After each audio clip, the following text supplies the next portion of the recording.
Welcome to episode 129 of Beer with Strangers. I'm your host, Tony Russo, and I'm joined not by Doug and not merely by Shawn, but we have two guests. Well, we have a guest and a guest host this week. So you guys know Shawn over there on your far right? What's up, guys? And this is John Panasiewicz. He's the brewer at Third Wave. How you doing? So when we first started the show, the idea was to get brewers on and to interview them, and we tried to do it on Skype, and we tried to do it. The difficulty has been twofold. One, we record at noon, and everybody's like, no. Yes. And the other thing is that I can't make Skype work with any kind of regularity. So we'll take what we can get, and this week we can get him. Lori actually has been on the show, I think, more than anyone except Shawn. I think she's been on 3 times. And we did, Lori's the owner over at Third Wave, if you don't know. And we did a couple of other shows with brewers like on Skype. Yeah. And I think you've been on once, John. It's possible. We were trying before. Right, probably right when we first opened up. Right. And so now we're on here, and we're gonna bring you up to date on what's going on at Third Wave. No news this week. Just briefly, though, keep your eyes out. I do have a blog post coming out. There's some legislation in Maryland. I don't know if you guys have heard about the whole Guinness. The Maryland legislation. Yeah. And, it's easy to blame Guinness, but I don't. Oh, no, I don't blame Guinness. I blame the lawmakers caring more about a big brewery. Well, they're cowards. But that's what they're good at. And one of the things that I can't find a way to fit it into my story, so I'm going to end up having to cut it, so I'll say it out loud here, is that Maryland's commercial beer history began after Prohibition with the firing of the State House bootlegger. So there is a state bootlegger who had an office in the State House and was in charge of illegal liquor and beer distribution in Baltimore. And so that is how seriously they take graft up there in Annapolis. Oh yeah. So this is a long proud tradition of stealing, but Doug and I actually had a little bit of an argument when Guinness first opened up, and he said he was happy to have them. I said I'm not happy to have them. I'm just irritated that. And so if you guys don't know, Guinness is opening a brewery in Baltimore, just south of Baltimore, and one of the things that they're trying to do is to expand and have more. Be able to sell more barrels over the course of a year. And it's something that the Maryland Brewers Association has been trying to do for 3 years. And I've written about it a couple of times. And what I thought was irritating to me was that the legislators wouldn't listen to their constituents, to the small businessmen who were making beer for the people in the state, couldn't get any traction with the legislators. But Johnny Walker comes in. Literally, so the company that owns Guinness also owns Johnny Walker. So this multinational comes in and says, we want to do this, and all of the legislatures open their hands and say, oh yes, we can't wait. And of course also the distributors get right in line because it's Johnny Walker. Right. But now what they're trying to do is just do it there where Guinness is and not do it for the rest of the state. And the state fought back again. The brewers fought back against it with some success. So the punishment for being able to make more beer is that they're going to have to close earlier. Yeah. So like you're and it's brewing hours alone, or is it serving hours? Serving hours. Yeah. Oh, that's just absurd. So you're cutting down Friday night and Saturday night hours. The best case scenario is that they close at midnight on Fridays and Saturdays, but right now I think they have it at 6 and 7. Ooh. 6 during the week and 7 on the weekends. I mean, go ahead. It's kind of like a robbing Peter to pay Paul kind of thing, except for nobody's really getting paid. I'm sure there's money changing hands, but it's just. So the headline that I'm trying to shorten it, but the headline that I've been working with is why does the Maryland legislature hate craft beer? It's got to be something like really, really aggressive because I don't think enough people are upset enough about this. Yeah. And it's funny because they're not really even taking money out of my pocket. I live by Third Wave. I do too now. and also Third Wave, you guys don't need to stay open till... We're also in Delaware, so this is not going to affect us, but we're a tasting room, so we're not going to be open till 2 o'clock or 1 o'clock in the morning anyway. We want people to enjoy the beer and taste it. It's not like we're a full-fledged bar with serving liquor and food. Right. And now if you do serve liquor, they can... I'm sorry. I just for a second, I was convinced that thought your microphone was off. Okay. Oh, mine is. I knew I wasn't getting the registers, and I heard you. So Oh, I okay. apologize. We'll get you out of John, so I'll fix it up in All post. right. We'll fix it in post, kids. We'll do it live. So one of the things that that is different about, like, for instance, I think the one on the shore that it would hurt the most would probably be Burley, because they have That nightlife. and they have the only active nightlife in Berlin at all. Anyway, And Yeah. RIR in Cambridge. Right. At least on the shore. Definitely. right? And I then don't think. Ocean City. We're coming Ocean upon. City, they think they all have liquor license. Okay, so then they can yeah, sell. Yeah. Ocean City Brewing doesn't care, and I don't think Backshore cares very deeply. But I don't think Rubber Soul's open. No. Well, actually, Backshore. They're more like you guys. Backshore actually posted the kind of fight back link yesterday, so I think they are actively. Well, they care. I mean, everybody, I think everybody cares. But I'm saying, I mean, I see those. I think even if it doesn't really affect the breweries, they kind of see their, because I mean, I think between a lot of breweries, it's more like a brotherhood. Yeah. We all stick together. Yeah. We try. And you Yeah. don't want people just taking money. You don't want to set the precedent of, hey, we're just going to take money out of the brewers' pockets because we're afraid of Right. the distributors. And I do like, I like how Burley Oak does their, their little nightlife with music and things like that, because you can go into it like a tasting room during normal hours if you want, but if you want it to be a bit more wild and crazy, and I Yeah. mean that's, it's live music and a good social time, and I see that hurting, and I'm sure there's quite a few places across the bridge that Yeah. I think that's where Same they're way. getting a lot of. I mean, like Flying Dog, for Yeah. example. And I feel bad because I've taken a couple of cheap shots at Flying Dog, like just kidding recently. Oh, yeah. Because people. So I'm sorry. In case you missed the commercial, we're having a beer festival on April 29th, and the paper today I think is running a story about like the shore as a craft beer destination, Mm-hmm. and again, I'm going to stop using Flying Dog as a whipping boy. I'm going to pick somebody else.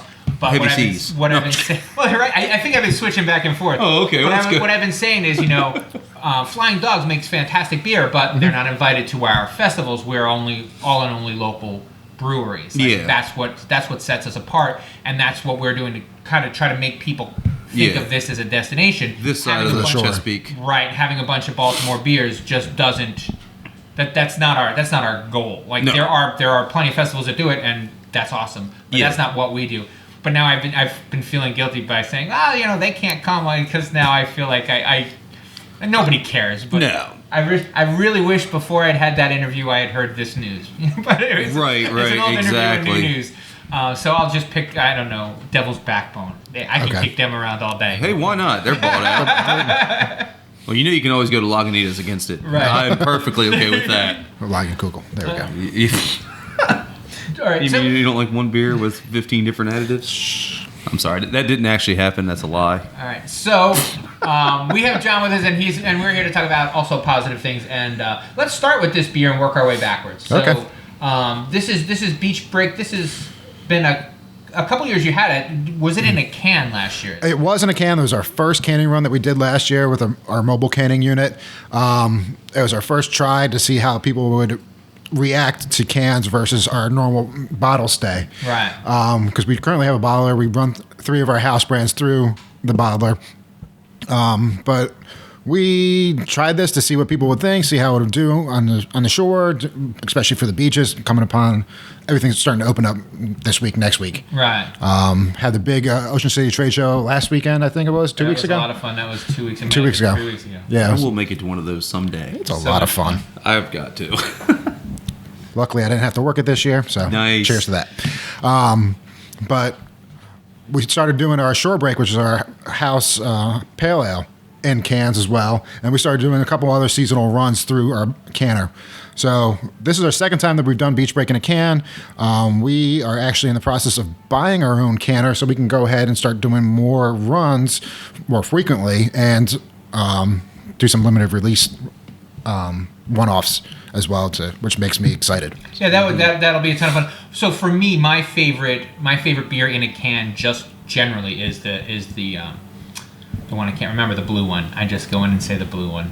You make a Shore break? Shore break? Shore break. Or pale ale? Pale ale. Yep. That's Because when I go to places, I've said this before, but like a lot of times when I go to parties, people are like, so what did you bring? And like, I like to bring a beer that everybody can drink. Yes. And that is that beer. That is, and it was the only one for the longest time. It was the only pale ale. Like I was drinking Dales pretty much exclusively because they were the only ones that were in a can. So when I had to go to a ball game, something like that, I would bring Dales because that was in a can and everybody could drink it. And now once Shorebreak came out, that was just an easy go-to beer because it's always good. And pale ales are really easy to like. And it's not an aggressively hopped pale ale either. So nice. you can pair it with all sorts of food, and you can drink it all afternoon without killing your taste buds. Right, and I have.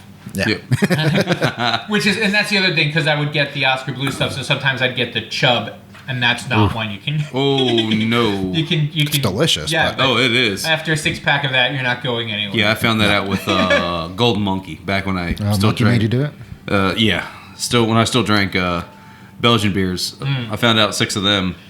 Not a good combination when you're trying to work on cars. That's a fact. Uh-huh. And so, have you guys decided which beers you're going to start with canning? So we are going to switch over all the brands to cans. Oh, so Big Reef too? Big Reef will come back out in October, but we're going to put that one to the bed for the summer and focus on our Sunset Peach Wheat, our Sandstorm Belgian Triple, our Shorebreak, there's one other one in there. Our Maliana, our grapefruit IPA, that's going to be our New England style, hoppy, aggressively fruity IPA. So, has New England style IPA always been a thing, or is that a new thing? Because I've heard it more in the last 2 weeks than I've heard in the last It's week. been a thing since Heady Topper. Uh-huh. Everyone's trying to emulate Heady Topper with drink straight from the can because it is cloudy and it's going to have some hot particles. It doesn't appear to be looking good in a glass, which is why I say drink it from a can. We now are moving towards that's what everybody wants to drink is that cloudy, juicy, hoppy, hazy IPA. So Maliana came out last year. We did that for one of the owners' weddings, and it turned out great, and we're going to continue now, that. that was in a tap room too, though, right? Yep, it was draft only to start with. Yeah. So this year will be the first time that we're going to have it in cans. But like I said, with having our own canner, we can go ahead and have some fun. But I don't feel like that wasn't a punch you in your face hoppy beer, was it? It was definitely had the juicy characteristic of it. It's not going to be ridiculously bitter. Yeah, it's all the way. I remember the grape. I remember liking it, and I don't like Heady Toppers. That's what I was. Okay. Well, a lot of these New England ones are pretty mild on the bitterness. It's all that late edition, huge Whirlpool flavor hops. So that's what Maliana was styled after, inspired by. Now you've been since the start here. Yep, I've been here for 5 years? 5 years, and we have 5 years in August for me to be down here on the shore. Yes. And where did you come from? I was outside of Westchester, Pennsylvania. We used to work for Iron Hill Brewing Company. Worked there for almost 2 years part-time, just learning the craft and trade. But before that, I worked 12 years in retail. Oh, wow. Yeah. And so how did you jump to brewing? Was it a home brew? It was a home brewer. I was excited about home brewing. I had 2 days off from working retail. I'm like, let me go ahead and buy a kit. And went to my local homebrew shop, bought a kit, learned everything I needed to do the first day, and brewed it the second day, made a mess of my parents' kitchen. My mom was yelling at me because, I had the boil over the first time, and then the whole house smells like hops, and this smells disgusting. She learns to love it now. Right. But we don't brew in the kitchen anymore. I do it on a large scale and just bring home beer for my parents. Probably easier. I grew up not far from a Budweiser plant, and I remember how awful I thought the yeast smelled when I was a kid, and how it just it was just like this suffocating, awful flavor. And now when I go to the same place, I'm like, oh no, that smells just Budweiser or not. Yeast has a smell that you can really that one can really get behind. Oh, yeah. One of those ones. I'm definitely excited, especially since my new living location. I will always have that quite delightful smell. Yes, Just you will. a couple times a week. Yes, you will. Depending on the way the wind blows, yes. Yes. Well, and that's super cool. So Shawn recently has moved to, and I think you just moved there so you could be closer than me, because that was always kind of my claim to fame. That I lived there first. Yeah, John's got me beat. So I lived there for almost you live here in Delmar? I used to. I used to live right where Shawn moved into. Oh, I see. So Shawn just moved into my old apartment. I lived there for almost 3 years. I just got engaged, so I moved up to Milford. And Shawn just moved into his old place. My I'm old trying place. to live vicariously through him. He's like, how did you set up the family room? How did you set up the bedroom? Where did you have this? And here's what I did. Make it work for you. Yeah, there we go. So what's it like to live that close to work, though? Is that It was glorious. Yeah. No, it's You like can a literally lot of- wake up 5 minutes before you have to be in. Correct. I mean, like I walked to work every day, which was great. Now I have a 45-minute drive. From before, it was 2 minutes door to door. Right. Also, if there was any issue late at night, I was easy enough to go ahead and walk across the street and take care of any problems because it was still a young brewery. It's my brewery. I got to make sure everything's happening right. So, I mean, being the head brewer, I control everything that happens in the back. So. Yeah. And so what are some of the big changes that you've been like? I've noticed a ton of different. Like it's not clearly not the same brewery that it was when you started. No, we were cautious at first. Both the owners were not in the industry. I'm new coming to being a head brewer. Let's go ahead, see what we can do. Let's make it work. We put a lot of money. The owners put a lot of money into it. Let's try to get that money back. Right. So we're going to take baby steps and figure out what we want to do, what we like, to see what the customers like, and then we're going to go ahead and then go for it. We're almost at year 5. We've been packaging now for almost 2 years, so we're switching from bottles to cans, so that's a huge step for us. The only reason why we went with bottles because when Evolution moved out of our current brewery, or out of the brewery where they started, they left their bottler behind. Because So- they got a bigger one. They got a huge one, and then they're running quite a bit. Ours, It's like Laverne and Shirley in there. but they actually know what they're doing, so that's completely different. Well, where's the fun in that? They're drinking beer. Right. Yeah. I'm the other guy that looks for the short fills. And we got some of those for you. Yes. So when did you get to the point where you wanted to help jump up? Because you still brew on the same system, but Yep. you've added a ton of fermenters. So We did, so that way I can go ahead and brew quite a bit and turn out more product. As we've grown, the brewery's distribution has expanded. So we are now in the whole state of Delaware, the eastern shore of Maryland, and the greater Baltimore, larger side of Maryland. We're not in the far west Maryland yet, but we're going to be headed to New Jersey come April. Oh, how exciting! Exactly. So we're waiting on to sign that contract with the distributor, hopefully next week. And we'll be setting up into New Jersey, package and draft. And then hopefully by the summer as well, get something in line for the rest of Virginia. Because right now we're just in the lower 2 counties on the shore. We want to make our way over to Virginia. So with those extra fermenters, I needed, to Right. brew more beer. So That's very cool. How long ago did you add them? And so you're getting a canner now, Yep. and then you were getting the fermenter. So you have to make room for these things, and also you have to keep brewing beer. So Yep. how do you make that kind of juggling move? I set my schedule. It's only me and Andy in the back, so we have a calendar. Google Calendar definitely keeps me organized. Right. And I'm 2-3 months out in advance trying to plan everything, trying to get everything set up. So, hey, you want this beer released? All right, let's go back 3 weeks. Let's make sure we have it available. Make sure we have ordered everything ahead of time. So scheduling definitely is. And how did you My choose friend. New Jersey? I'm well. always a hotshot because I can bring all these beers, and now Evo's in New Jersey and Third Wave's in New Jersey. It's So I'm running Well, that out of- means that when you do Spilling- get to go up there, you don't have to drink just boat beer. Well, no, yeah, right. I You guess. can, you can bring a little bit of home, Well, that's home what to I do. home. I usually get to be the hotshot that brings it. Now The new there's no stuff. point. So we want to stay. We're a beach shore themed brewery, so we want to stick to the beaches.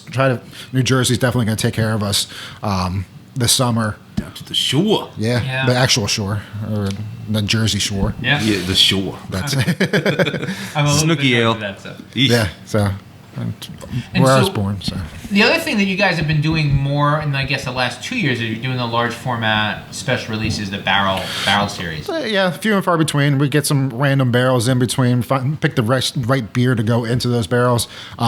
We had some cruising rum barrels that happened upon us. So I was like, all right, well, this Belgian Golden Strong Ale would be perfect with the spices character. That was so good. And then you pair it with the rum, and it blends well together. Obviously, you can do any of your whiskey, or in your whiskey barrels, you can do imperial stouts. So we actually got 4 barrels of Jack Daniel barrels, I think it is, and we put our Dawn Patrol, which is our coffee and cream stout, into that, and that's what's available right now, and that is tasty. I should have brought some of that. That's just as well. I do have to go back to work. I was gonna say. I don't have a lot of control. So people are like, I can't stop into Third Wave for a pint. I don't have that willpower. So I can only go when my calendar's clear. Hey, we sell 6-packs and so you can take it home. Growlers are available to take home tonight. But Exactly. The cheapskate in me always stops there. Like every time I have to pay retail for 6-packs, it drives me bananas because it's cheaper at the brewery. Yep. Wow. By like $1 or $2, depending on how much you get. But you get a 6-pack of Sandstorm for $10, which that's yeah. because in Ocean City you're going to pay 12. 12 or For me, I've gotten to the point now where I don't really drink at home anymore. Right. So I'll be like, all right, I'm gonna go buy. Now past couple months, I'm not gonna lie, it's been few and far between because of moving and everything else. But a lot of times I'll be like, all right, I'm gonna stop by for a pint, and 5 later. Yeah, that's the thing. On a Friday night, you come over and band's playing and food trucks out there, and you're there for a couple of hours. Exactly. Unexpectedly. I'm there till it's closed, but luckily now I can switch that to like 10 pints And just walk on. and have the wife drag me across the street. Oh, Just lift her legs, right? It's and so the other thing that I wanted to talk about real quick is like food pairings, because you guys have started. So your backyard barbecue guy went and he got his home place at Hoppers. Correct. And good for him. But now, so you're kind of circling through. Do you have anything to do with who comes there? No, Kathy, our tasting room and event manager, she's the one who coordinates all that. So she can go ahead and every week we can have a different food truck come in. Now, do they use your stuff to cook with? Or? Depends. I unfortunately don't know the answer to that one. That's cool. I know that the guy up at Mississippian, one of the barbecue guys. Yep, Mr. Barbecue. Mr. Barbecue. He does. I think it's Mr. Barbecue. He'll cook with. I was told I saw it at Mississippian. He cooked with Mississippian, but I was told that wherever he is, he cooks with the beer that. Hey, that's cool. I think that's super cool. When Nick was here, he had that permanent trailer. He Right. definitely cooked food, did his chili with our beer. I'm not sure if he still does, but they used to. I'm not sure with these rotating ones if they do or not. And now you rightfully said that you dodged a bullet when you didn't end up at the OCHMRA event. Correct. But you do get out a lot and do like speaking, and like you've done classes here and things like that. Yeah, I actually taught a class here not too long. Wasn't that long ago, right? Mm-hmm. Something No, like that. no, it was a little bit longer than that, but last year. It was last year. But. Yeah, right. Mm-hmm. There are lots of classes here. There's a class. Check on which Yeah. A lot of guy people. with the beard was talking. But Let it grow out. how do you see that like as part of your responsibility as a brewer to get out and do like the public relations type stuff? It's educating the customer. It's weird to say, but there are groupies that want to meet me, and I'm like, I just brew beer. Like, why do you want to meet me? Right.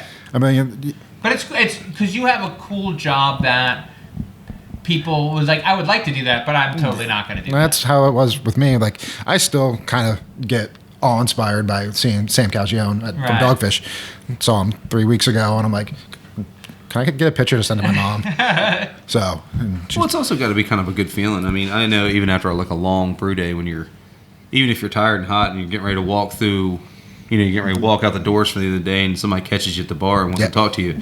Even though you're kind of beat and all that, I think it's still a good feeling. Like, I still talk. Yeah, you still take the time. I to mean, talk to but them. it's kind of that cool feeling of You're drinking the beer that I've just made. you're so happy about a product that I created. That's got to be a great feling. Yeah.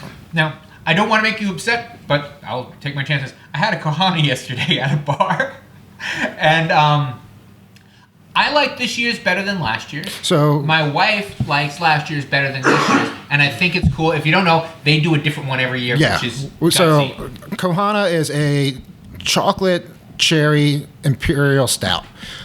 So we switch up between the chocolates. We do dark chocolate, milk chocolate, white chocolate one year, which didn't turn out great. But then we switch between sour cherry and sweet cherry, dark cherries. We're just trying to make it different every year. And I think this year's was one of the best because we actually changed the malt this year as well.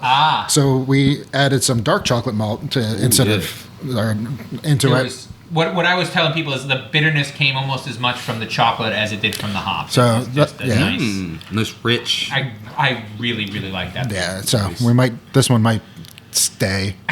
You're all happy with that? It was good this year, so we were all happy with it and excited about it. But it is we try to change it up because it's coming out once a year. Yeah, people might enjoy it last year. Let's see if I can make it better. Right. No, I think it's cool, and I think that the anticipation that comes with that release is particular, even more so than some of the other releases. It's like, because it's not like, oh God, thank God it's back. Like with the amber. The Sure Thing. Sure Thing, right? The crab spiced amber ale. Right. Yeah. So like that when that comes out, people are excited because thank God it's back. But with Kohana, it's the thank God it's back, and oh, I wonder what it's going to taste like. Yeah. So. Stone, I think it's one of their dark beers. I think every other year it gets anise in it, like star anise in it. Oh. So each year, even if you're looking forward to that one without it, it's still a cool little thing that you get to try every other year. So maybe that would be kind of fun. Just throw something a little, throw a curveball into it. Yeah. I remember they did when Eva was there. They did Lucky 7 with roasted with paprika and roasted fennel. Ooh. Okay. And that was really That's intriguing. That was one of my favorite beers, and I'm like, well, too bad because we're never making this again. And I'm like, that's too bad because that's a great. People forget. So, I'm originally from New Jersey. I don't know if I've mentioned that 3 or 4 times yet today. So sometimes my parents would use like Italian words for things, and one of them was for anise or anise or fennel, and they call it finocchio. And I didn't know that it had another name. And I was almost 30, and I said to my mother, I can't find, Finocchio in any of the grocery stores. And she's like, no, it's in all the groceries. I'm like, no, I looked. I asked. I said, do you guys have Finocchio? They're like, no, I've never even heard of Finocchio before. And she's like, try asking for fennel. And I'm like, wait, that's the same. Because I'm also a little spoiled, so I would always say have it like cut up for me, like because I would eat it like celery. I love it. So I didn't really even know what it looked like. That's funny because I love anise. Uh-huh. I hate fennel seeds. Interesting. I can't even eat like Italian sausage anymore because of it. You can taste it. Texture. Oh, jeez. Because I always end up getting like that one bite of it. I'm like, I'm done. The seed just gets stuck in your teeth. Yeah, it does. That's funny though. I've never heard of it called Finocchio. No. So. Well, the other thing, just a silly internet thing. Apparently, the people in like the New York, New Jersey area speak.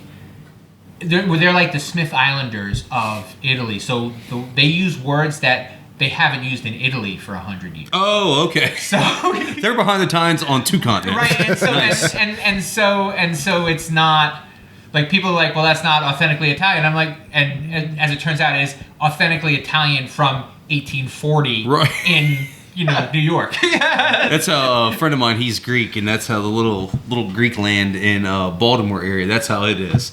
Like. Yes. We went into a gyro shop, and I'm just like, I don't understand a single word he said. He's like, you won't. I got you. I'm like, okay. All right, so you've got the canning coming out. So what are some of your beers that are coming out soon besides Sure Thing that you're looking forward to? I mean, I'm looking forward to Sure Thing enough for all of us. So, like I said, Maliana is going to be our grapefruit IPA. That's going to come out in June. We have our Sunset Peach, which we use fresh local peaches for that one. That's coming out in June. And then Sure Thing, the Crab Spice Amber Ale, that's coming out in May. That beer is so fun. It really. And I like theirs way more than the other one that's on the market because it doesn't have the salt. Well, we don't use the salt. I make my own spice blend because for the big guys that I can't afford to do that, and like you said, it's got a lot of salt in it. Yeah. So this one doesn't have it, but it's got a nice flavor background behind it. Mm-hmm. It's got a little bit of heat that sneaks up on you from the red pepper flakes that we throw in there. Love it. So I thought of you last weekend. I was at my brother had a bachelor party, and we took a tour of Yards Brewing. Okay. And I had one of their new sours. I don't remember what the name of it is. I don't know if it's new, and probably pretty new because it's a sour.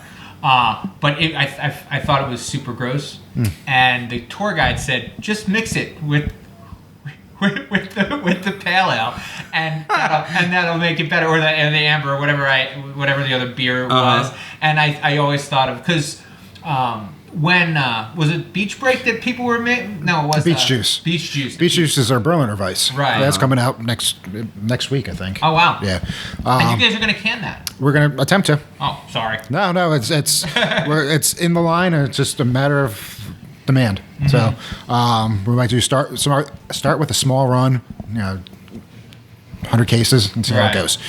But we were talking about mixing the beach juice. Beach juice can be mixed with a few other things, but we actually have the Woodruff syrup there to tone it down, the sourness from it, which will cut it back. It's traditional German syrup. Yep. Yeah. I that's one of the few that I really like, the Berliner Weiss. And you're doing, am I making this up like plum or something? Yeah, we have plum on tap right now. It's plum. I gotta try that. Yeah. We use plum puree in there, so it's purple. It's pretty. Don't be afraid of the color, but I love it. it's purple because we actually use puree in it, so it's Right. gonna give it that color. And then we also had our blood orange, and it was cranberry. Oh, wow. We had that over the holiday, so that did well. So we're gonna have that one come back out as well once we go through the plum. Yeah, and so that means that, are you going to skip the blood orange IPA then this year? Did you guys do one? Were you Nah, on? we didn't do that one. Were you in that club? Nope. No. Didn't do that one. That was everyone else. Literally. It's gonna be pretty soon that the blood oranges are gonna be the pumpkin of the summer pumpkins. Yeah, right. Yeah. Well, I don't know. After last year's drop off in pumpkin sales, people might want to avoid that. Yeah, But- I saw a couple cases are still. You can go to liquor stores and still find a few from 2 years ago. Yeah, I've heard quite a few people actually have cut production on pumpkin stuff. Now, how do you get them back? Like I guess that would be like more like Tracy goes in and says, "Give me that back. Don't leave that out anymore." Yes and no, but they bought it, so we're going to go ahead and have Tracy try to push it and sell it. Since they already spent money on it, Tracy will go out. Aged imperial pumpkin. No, well, you guys don't. You don't do pumpkin either. Right? we do. We did one 10-barrel batch, and that was it. And it got us from through October and into just the beginning of November. And once it was gone, and didn't worry about it again because. But you didn't. That's what you didn't bottle it. No. This That's is the- draft only. That's the thing that when you bottle so much of that stuff and there's just it Sits just sometimes. sits and That's you, unfortunate. You got to get it's sad to say, but you can find pumpkin ales out. I remember last year that it was bottled in July. Yep. Yeah. So who wants to drink a 9-10% imperial pumpkin ale in July? Not me. No. Not, And I I don't want to drink it in November, but that's just. I'd rather drink it more. I drink it more in November than I would in July. Oh yeah, definitely. August. Shawn actually helped me brew our pumpkin ale a couple years ago. I did. I forgot about that. Yeah. Yes, I did. So Yeah, that was a while ago. lot of pumpkin, It if I was remember pumpkin, correctly. pumpkin puree. Yep. And Belgian candy. Yes, it was. Yeah, that's right. All right. Well, we're running up against it. Do you guys have classes that you'd like to talk about? I have one tonight. Please show up. I think I have one person for tonight. So if you would like to learn how to make beer extract, come see me. Oh. Okay. And now, are you What? using the grain father? Oh, do you want to learn how? Yeah. I can teach you. Okay. Thanks. Oh, you're not using the grain father because it's extra. Yeah, we did the Grandfather class last Saturday. It was a lot of fun, and we had corned venison sandwiches that were delicious. What? Wow. Sorry about that. Thanks for the invite. This Saturday, if you would like to learn how to do all grain, I don't want to say the old school method, but the cheaper, least amount of entry cost method, we're going to do it, or we're going to attempt to do it old school style with just some pots and a burner and a cooler out at Millsboro. That's going to start around noon. It's a lot of fun. We'll have some food out there for everybody. It's a good time if you want to bring some beer and share, hang out, check out things. Come on out, free like they all are. Pretty sure we have some more classes lined up, and I did not look at the dates on them before I sat down here. So you can always find us on Facebook and extremebrewing.com. That's either with an E or with an X. That's up to you. Well, no, you have to use the X. You just don't have to use the X first. That is correct. That is correct. With or without the, it's extremebrewing.com. Yes, that makes more sense. That's what Doug told Yes. me how to say. It took me 2 years to. We'll get that right. Oh, and since Doug's not here, the weather outside is cold but sunny.